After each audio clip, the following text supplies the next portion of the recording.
Namu Myoho Renge Kyo.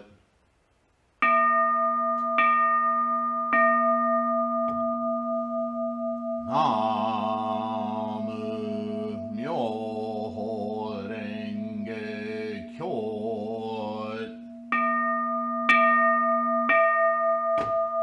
Namu Myoho Renge Kyo.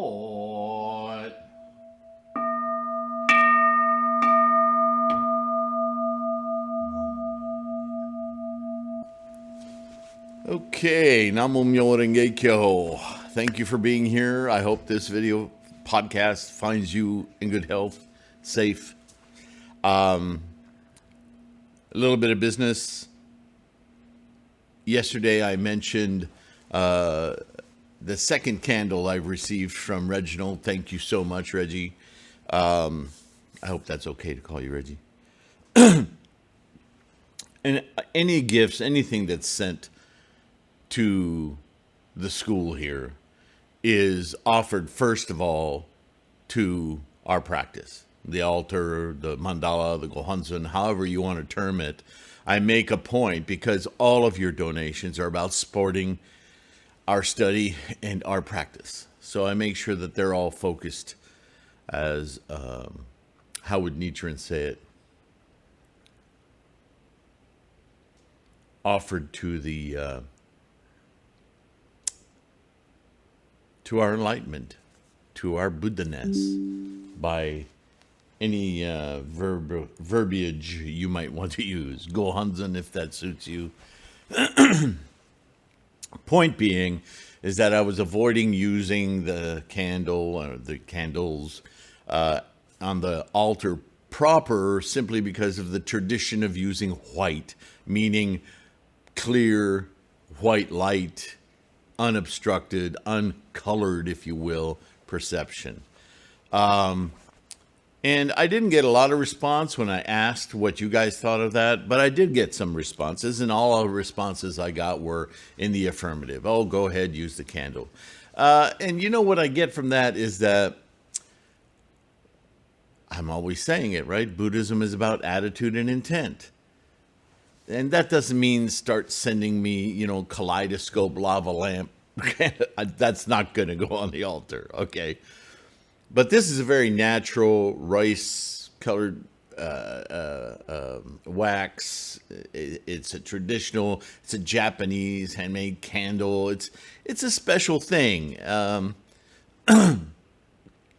it was shipped directly to the school from Japan.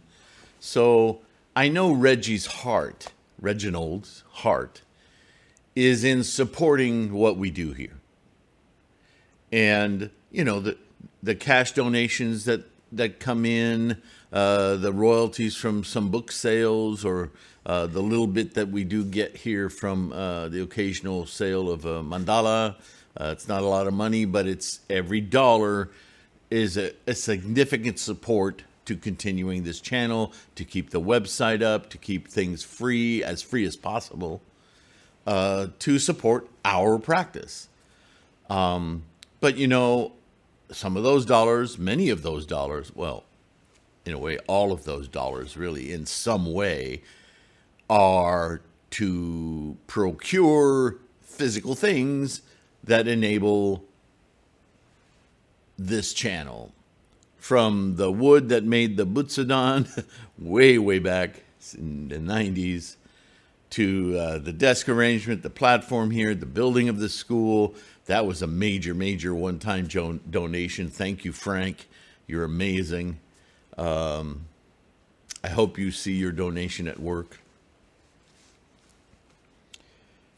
Frank Dixon, a very important benefactor to this school, so thank you. I met Frank Dixon through his artwork at the Laguna Art Museum. He's collected all over the world, and that friendship has always been a precious thing to me, and for it to then become a support for the most important thing I'm doing in my life, very special. And so, in that vein, Reginald and those others of you, like John, who've sent me things that are part of the practice, things like candles or incense or, oh gosh, friggin' Catherine sent that beautiful juzu, those beads, right? I introduced those in a video, gave you the video link or the site link where you could maybe order your own juzu from her. The bells and ringers and even old texts from different sects and so forth. It's all part of the study aspect of our practice. And so why not make room for that? That's very honorable. Yeah? It's why we're doing this. So you can see it next to the big bell. That's your candle, Reggie. So our candle. So, yeah, I feel good about it. If any questions come up about it, I'll try to remind people why it's there. Yeah, some people are really anal about this kind of stuff, myself included. And now, with all of that business out of the way, don't forget to like and subscribe, right? If you want to support this channel with financial assistance, even just $1 or a regular dollar, that kind of thing, there's no fee for the patreon.com/TLK site. All the videos I post here are on Patreon. It's just that it's an easy vehicle to make a donation, set up a recurrent donation. If you want to stop it, you can stop it at any time. So it's an easy avenue to get info, videos, without having to go through YouTube. And also a way to support this channel. Same is true of paypal.me/Sifu Sylvain. That's a direct link to the PayPal account. So you can do that. Man, I sound like I'm on business this morning. Stop it. Let's get back to what we enjoy, the Vimalakirti. So now we know who Vimalakirti is. We have an idea. We know that he's ill, elderly. And so now in this next chapter, titled The Disciples, well, we're going to find out about the other people at this sermon, which was taught for quite some time, right? Years, by Shakyamuni. These lay people, disciples, student monks, all of these different people, how are they going to be introduced into this now well-developed situation? Vaishali is the location. Vimalakirti is the main protagonist in this story. He's very educated. As a layman, he's really up there with the disciples, the dedicated monks. There's really no difference other than labels. He's wealthy. He has power. He's generous. He follows all of the behavioral outlines, the Eightfold Noble Path I mentioned before, of living well and generously. And more than that, he lives through his study and sharing of his insights in study of Mahayana Buddhism. So we have a pretty clear picture. This guy, he's not just run-of-the-mill rich guy. He's wealthy, but he doesn't flaunt his wealth. He uses his wealth in the most constructive, supportive way he can, along with his Buddhist knowledge. He doesn't just hand out money. He almost uses the money as an excuse to preach. Yeah? That's a good thing. He's a bodhisattva. All right. So here we go, the disciples. At that time, the rich man Vimalakirti thought to himself, I am lying here sick in bed. Why does the world-honored one, in his great compassion, fail to show some concern for me? Well, see, that's his human failing. That's his ego, right? Because from a Buddhist perspective, you and I practicing the Lotus Sutra, we understand the whole reason these other people are showing up to support him, or anyone showing up to support him, or even his life having lasted this long, is all through the compassion of Buddha, because Buddha is something in Vimalakirti, something that Vimalakirti Sutra hasn't come to that yet. But he's getting there, he's ready. Yeah? The Buddha, Shakyamuni, we would say, aware of this thought, because why? You see, these stories, they sound so fanciful and sometimes very hyperbolic, yeah? But understand what's being verbalized here. From our point of view, from Lotus Sutra's practice point of view. When it says the Buddha, aware of this thought, where's Buddha? Man, I'm fidgeting a lot today. Sweating. It's a little hot in here. Let the AC catch up a little bit. Where is Buddha? Where is Buddha? It's in our mind. Buddha is a mental condition. It's a mental awareness, a clarity. It takes place in the mind and only in the mind. So if you're having a thought in your mind, how is it possible that your Buddha mind would be unaware of the thought?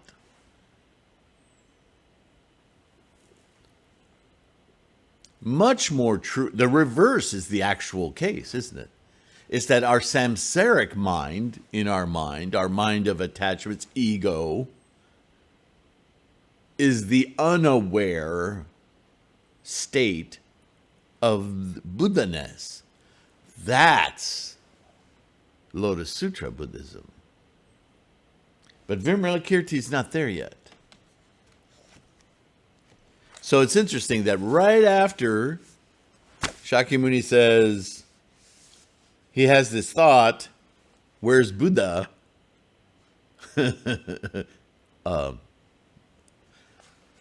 Non-capitalized duh. The very next sentence, paragraph, the Buddha, aware of this thought, said to Shariputra, this is where it gets a little tricky. Because Buddha is something that we all share. Although we all get to it through our own path, Buddha, awareness, is a universal quality, reality, constant. Not a consciousness. The consciousness is our pathway. But formations, the engine of formation, is always everywhere all the time, because that's what everything is, of formation, right? Our perception of that mechanism, that's our experience of Buddha, our Buddha wisdom, yeah? So the Buddha, aware of this thought, it's not Shakyamuni going, Vimalakirti just thought this. No. It's the all-knowing consciousness that we all share, that we all instantiate from this apparatus of the universe. If the thought happened, then it happened. It is known that it has happened. And thinking of this thought, this awareness, peaks in Shariputra's mind as Vimalakirti is probably wondering why Buddha hasn't come to visit him. It's a circuitous route of describing an awareness that transcends self, an awareness that transcends I.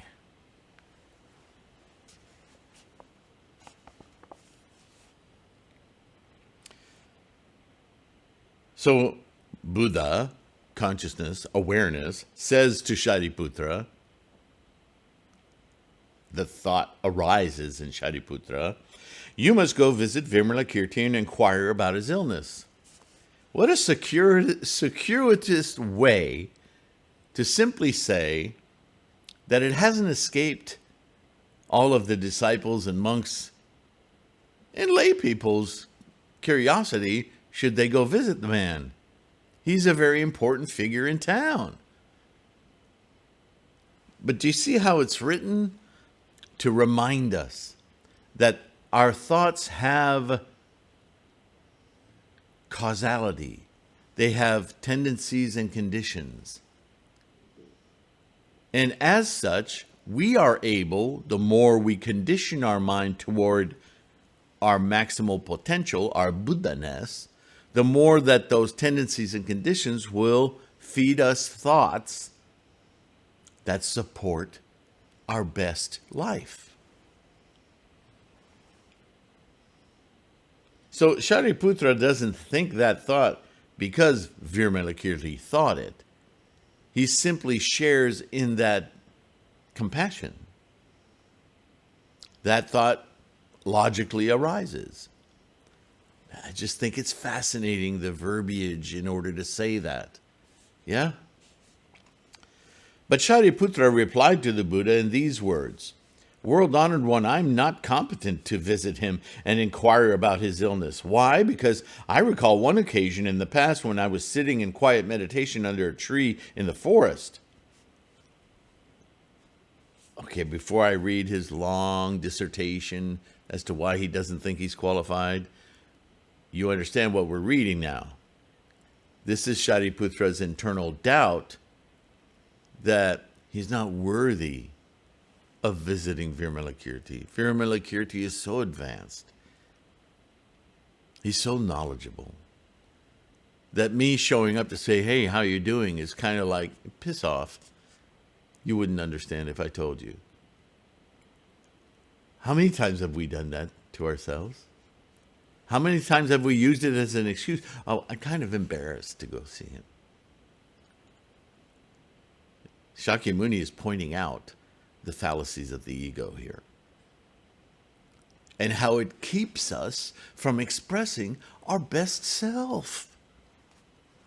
I'm sure that your grandmother or your grandfather or Vimalakirti doesn't care how educated you are, how much money you have, what caste you're from.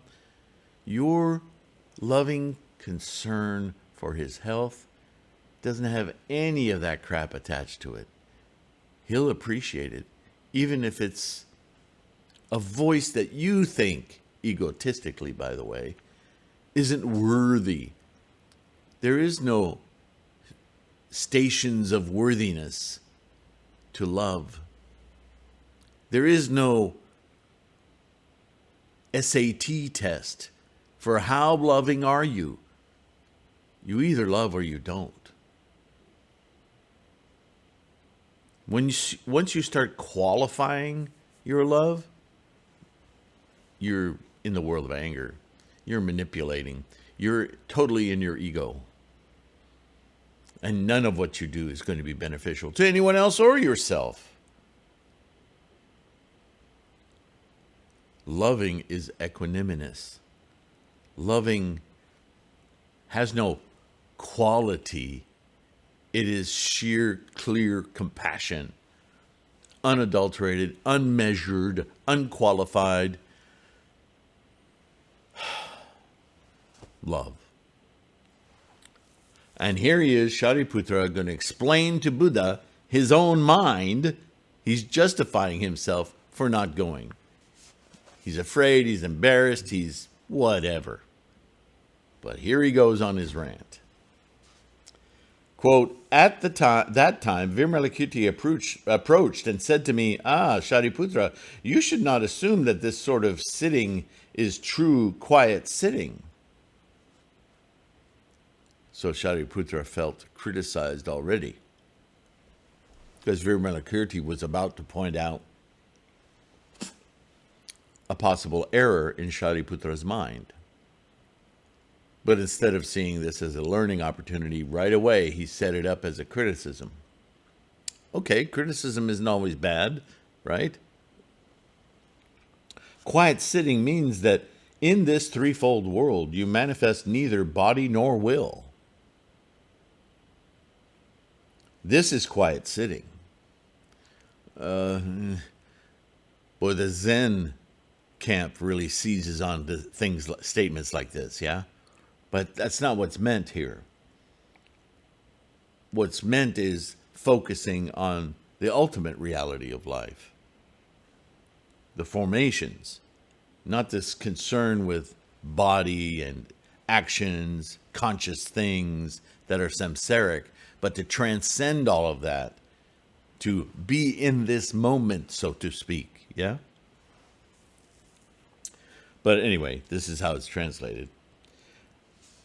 Not rising out of your samadhi of complete cessation and yet showing yourself in the ceremonies of daily life, this is quiet sitting. So that's another way of putting it. It'd be easy to miss part of that sentence. Maintain your detachment from thingness while at the same time coursing in the midst of it.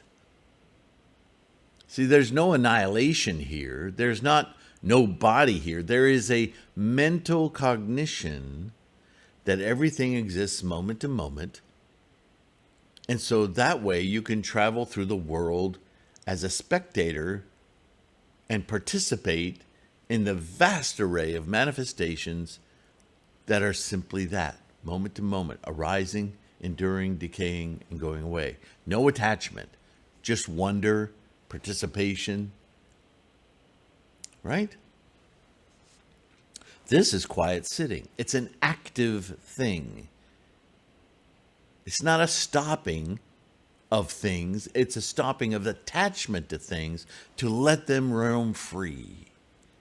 It's a liberation. These are the words of Buddhism. You just have to remember them in all these contexts. Your mind not fixed on internal things and yet not engaged with external either. Another way of saying what I just described. This is quiet sitting. Unmoved by sundry theories, right? Because your thoughts are always roiling around in there, the monkey mind, right? But practicing the 37 elements of the way, well, you can look that up. But these are all methods of understanding what's going on in that constantly active mind. You can't stop it. All you can do is alter its attachment, alter its meaning, alter its possession of you. We laughingly think of all these things as things we possess, but they actually possess us. And we allow it with open arms. Stop doing that. This is quiet sitting. Entertaining nirvana without having to put an end to earthly desires. Again, saying the same thing. This is quiet sitting.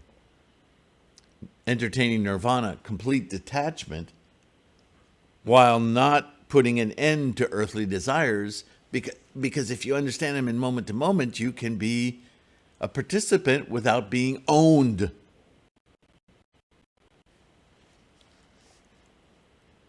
If you can do this kind of sitting, you will merit the Buddha's seal of approval. You will attain Buddhahood.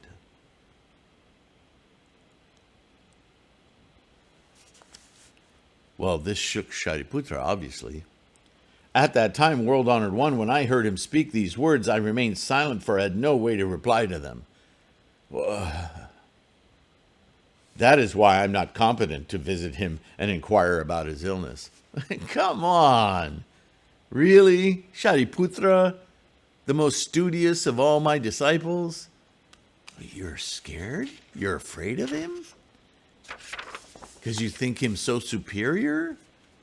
He was just your ally. He was helping you do what you were trying to do. He wasn't offering a critique of you as unable, stupid. He was enjoining your attempt to show his friendship, to show his support. And if there were any words of his that touched on something that maybe you hadn't thought of, he should be seen as your bodhisattva, somebody helping you clear your own mind. What a wonderful friend. What do we call those in Buddhism? A good friend. The Buddha then said to Maudgalyayana, you must go visit Vimalakirti and inquire about his illness. Right? Buddha's, he's not going to argue with you. Okay, Shariputra, keep practicing.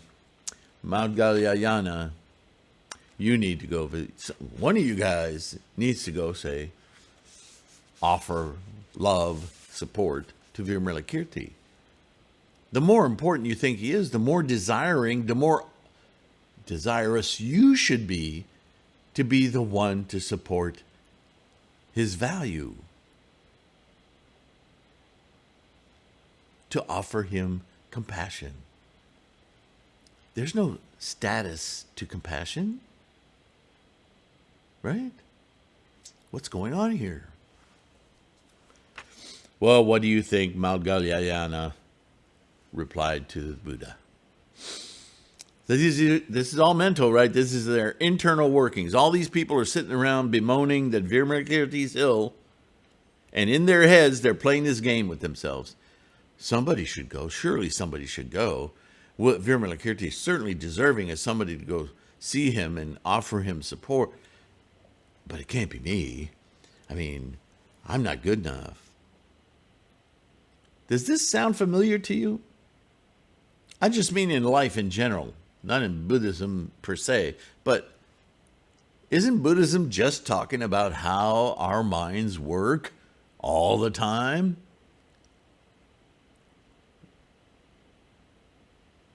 Why are we preoccupied with our value when we all have inherent Buddha nature? Our value is of the highest order all the time.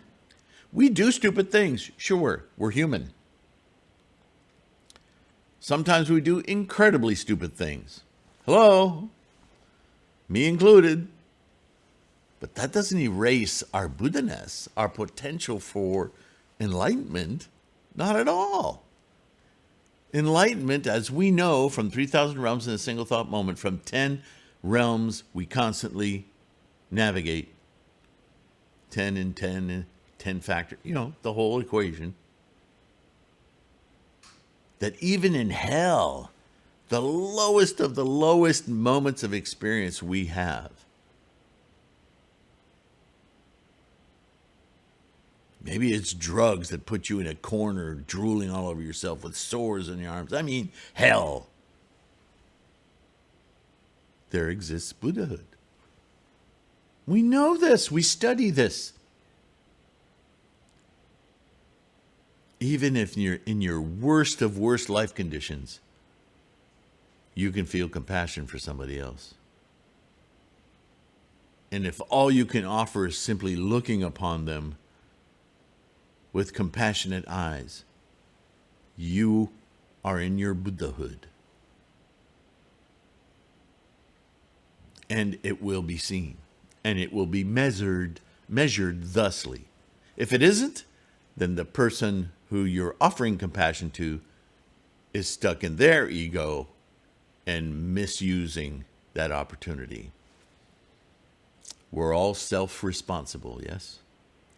But that doesn't take anything away from your effort at all. But Maudgalyayana replied to the Buddha, "World-honored one, I am not competent to visit him and inquire about his illness." Why? He's asking himself, obviously. Because I recall how in the past I entered the great city of Vaishali, and in its streets and lanes expounded the Dharma for the lay believers. So I came in on a mission to help spread the Buddha's teachings, right? At that time, Vimalakirti approached and said to me, "Ah, Madgalyayana, when you expound the Dharma for the white-robed lay believers, you should not expound it the way you're doing." Oh, crap. Criticism again. Expounding the Dharma should be done in accordance with the Dharma reality itself. What does that mean? The Dharma knows nothing of living beings because it is removed from the defilement of such concepts as living beings. He's talking about the formation energies here, right? So how do you teach regarding formation energies? So maybe what he's pointing to is Madgalyayana is teaching to people like he's teaching too much from attachments, ego, right? He's saying, I know and you don't. You know, that kind of energy, it shuts people down. So I think Vimalakirti here is identifying that this is an obfuscation of what could otherwise be very successful. So let's read on. The Dharma knows nothing of I. I'm not teaching you. You can teach yourself from the Dharma. You hear me talk about this all the time. Who's a teacher? You're the teacher. I'm just sharing insights I have. And you choose how to use them, if you can use them, in your own perception of life, your own ego, your own set of tendencies and conditions. And you may come to insights and enlightenments that are completely different than mine. Well, different enough from my own. And yet, I've accomplished the task because I set you to task in order to realize something that maybe you hadn't realized you could even look for or realize for yourself. This is self-practice. This is Lotus Sutra teaching. But Vimalakirti Sutra was written long before the Lotus Sutra, so how are we going to encapsulate this idea? Because it is removed from the defilement of such concepts as I. It knows nothing of a lifespan because it knows nothing of a birth and death. It's the forming energy. It knows nothing of individuality because it is cut off from the considerations of past or future lives, right? That's the whole ego attachment thing. That's not the Dharma. That's not living in Buddha-ness. The Dharma is forever still and serene because it has wiped out all characteristics. It is free of definitions.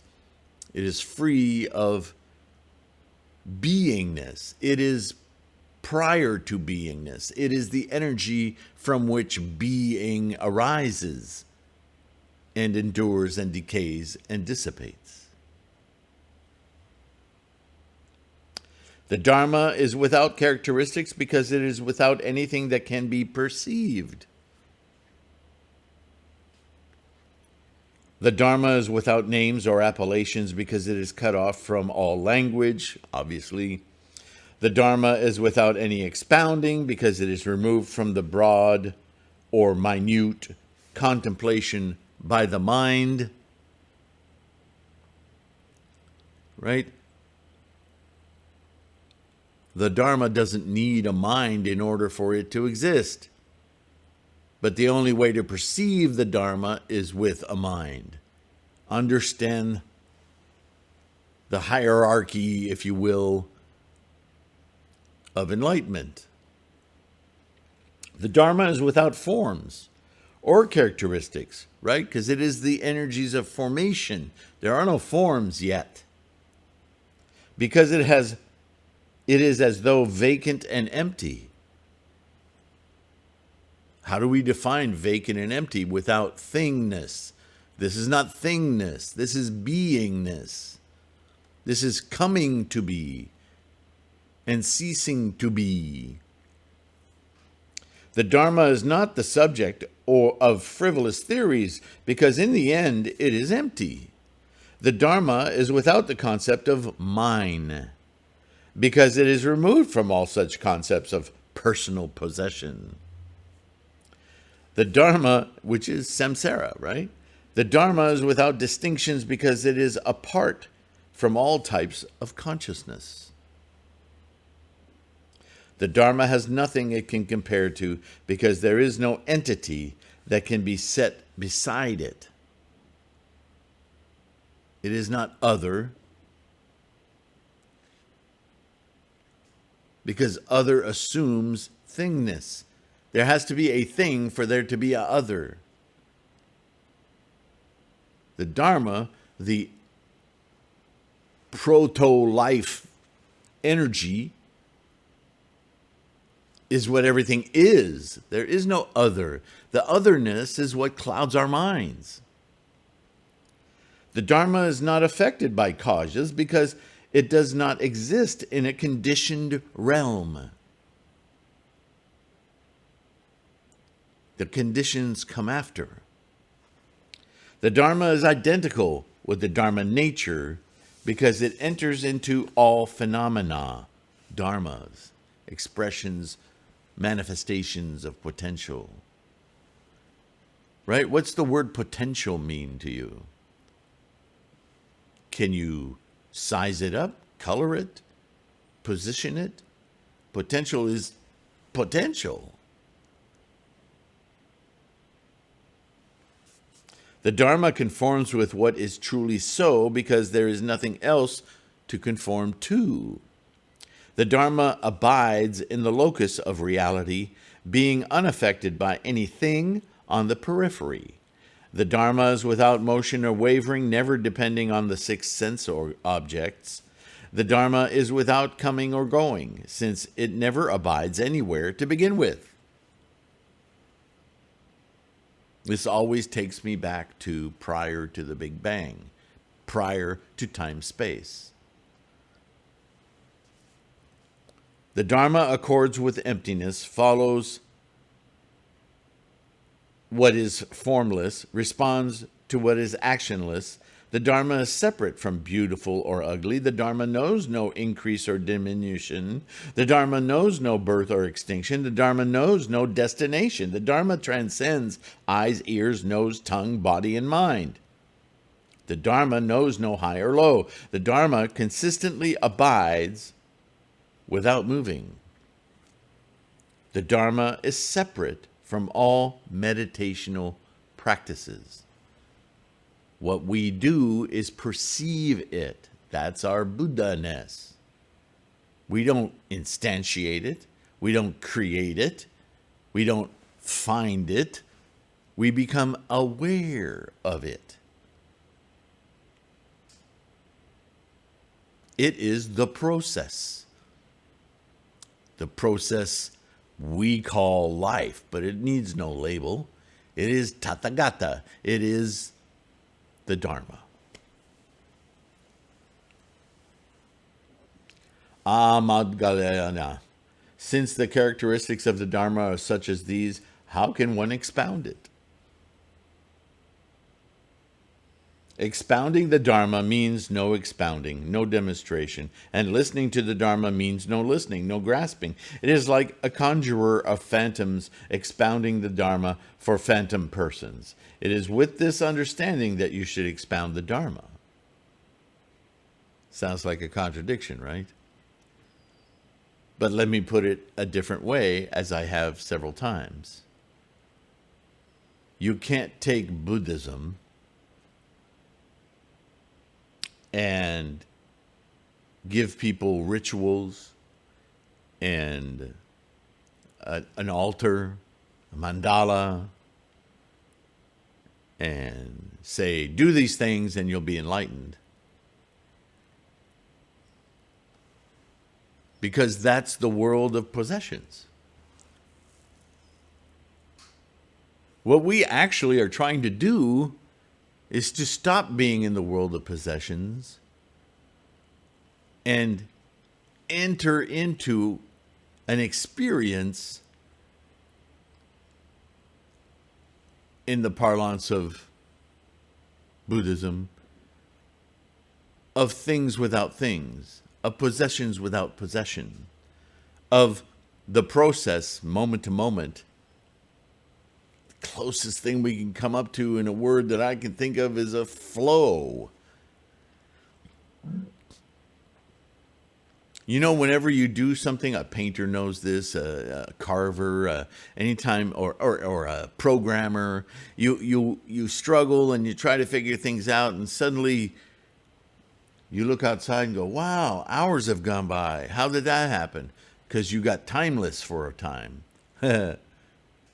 You did not perceive time or space. You were so raptured in your endeavor that you lost time.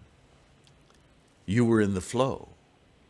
You were not controlled by your growling belly or the sun going down or anything physical, because the Dharma isn't physical. It's that flow of energy. Do you see? And when we chant Namo Myoho Renge Kyo, it is our invocation of that flow that we are seeking to embody. You should take into account that some living beings are keen in capacity while others are dull. Cultivate the kind of skilled insight that is free from all impediment. With a mind steeped in great compassion, praise the great vehicle, and remember the debt of gratitude you owe Buddha, never allowing the three treasures to come to an end. When you have done all this, then you may expound the Dharma. Now we can see clearly the problem that Vimalakirti was identifying with Maudgalyayana's habit of teaching. He was teaching Buddhism like it's a set of rules and precepts, and if you just do this and know this, then you too can do this. He forgot the most important part of teaching was that you're not a teacher. None of us are. What we are compassionate beings, and we can share insights that relate to the people that we're talking to. Now, see, Maudgalyayana was teaching from his ego. Whether he said it or not, he was saying, this is what I know, and you need to know it. When those, not his words, but that's how it's perceived. He needs to take more time to know his subjects, right? Like Vimalakirti says, some living beings are keen in capacity. They'll pick up on everything you're saying for themselves, while others are dull,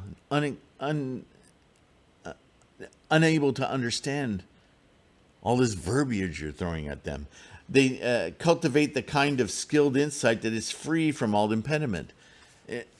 Expedient means reach into their lives, use your compassion, see where they might be looking for answers, address their concerns, but all the time never allowing the three treasures to come to an end.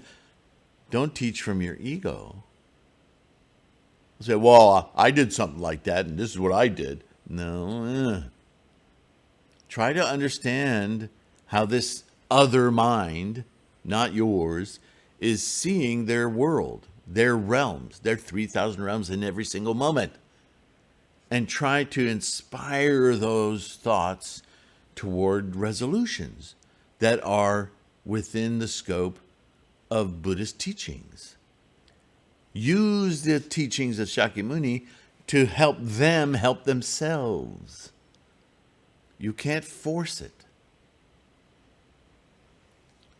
That's a very profound insight for Vimalakirti to share with a fellow monk, especially a disciple monk. Maudgalyayana should have been extremely grateful. Oh, with all of my training and years of listening to the sermons, how did I not get that? Thank you, Vimalakirti, for your wisdom. Didn't do that. When Vimalakirti expounded the Dharma in this way, 800 lay believers set their minds on attainment of Anuttara Samyak Sambodhai. Just from listening to Vimalakirti straightening out Maggalayana's teaching method, obviously this was done publicly, and those who heard Vimalakirti went, wow, that's amazing. I guess Maggalayana thought that was kind of like rubbing it in his face. I possess no such eloquence as this, says Maggalayana. Therefore I say that I'm not competent to visit him and inquire about his illness. Yikes. Might as well have said, let him rot. He made me look bad. Right? Could have easily gone that way. We don't know. We're reading an account, which is a story made up in order to teach us Buddhism. Right? The Buddha then said to Mahakashyapa, he's going to go down the line. How many excuses are we going to hear? Well, not too many more today. I think I'll leave that for the next one.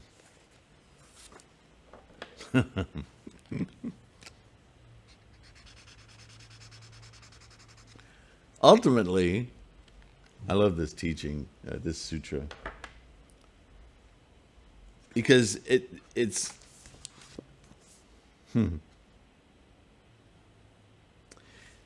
such a meticulous, all the words. It's really profound that human beings haven't changed all that much. Our capacity to understand processes and life may have developed a hell of a lot more language, and maybe we're quicker to arrive at insights, but life hasn't changed. The nature of our distractions and attachments and possessions, oh yeah, that's changed a lot. And maybe it means that we have a tremendous struggle to let go of our greed and not lose anything. Greed being the mental mechanism that possesses us, really. It's not about how much stuff you have. It's about how you feel about the stuff you have. How many of you have bought something that you wanted forever, and a month later, it's like pushed in the bag? Something else has taken its place. What happened to all that greed and having to have? Oh, yeah, well, I touched it. Now I own it. I need to have something else. All the while, life has never changed. Buddhism is about getting through that cloud of possession. Somebody asked me about Alan Watts, how I feel about him. I think Alan, especially for his time, is not unlike Vimalakirti, very eloquent, very well-spoken, very knowledgeable. If there's anything I would wish about Alan Watts is that we could have sat down together and discussed the Lotus Sutra. It's like, it's that last little edge of understanding that he could have really, I believe, blossomed into an amazing bodhisattva. But for what he does, Alan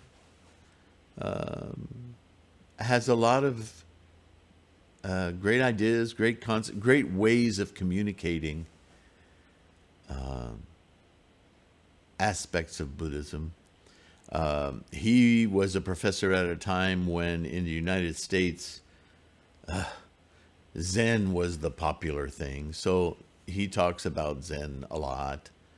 But that's not the only thing he talks about. And even I would argue when he does talk about Zen, he's really talking more about Buddhism than he is about Zen. He uses, because it was popular parlance at the time, he uses the parlance of Zen to really, he transcends Zen a lot. He's really talking about Shakyamuni's teachings. This is why I say I wish I could have met the man at a time when we were, obviously age differences aside, I think we could have had some brilliant conversations, and he would immediately have taken the mantle of the Lotus Sutra, which unfortunately in his day was very obscured. But I have a lot of respect for a lot of what I've seen and heard of him. I haven't heard and seen everything, but he has a pretty good grasp on Mahayana Buddhism, just not the ultimate Mahayana. So there's always something to gain, right, from teachers, quote unquote. But seek your own insights. Nobody can tell you, don't follow the person, follow the law. Yeah, over and over again. Thank you for listening. Thank you for being here. Thank you for taking care of your health and studying and your practice. You're amazing. I truly believe that. I'm not just saying it. Thank you. Thank you for participating. Like, subscribe, get a bunch of free information off threefoldlotus.com. Right? Download the audio podcasts if those are useful for you. In the meantime, be kind to yourself. Take care of your health. And I look forward to conversations with you in the future. Email me, comment. Let me know what you're thinking, what you may be struggling with. I'll try as best I can to use Buddhism to help us both keep practicing solidly. Okay? With that, I'll see you next time. Bye for now.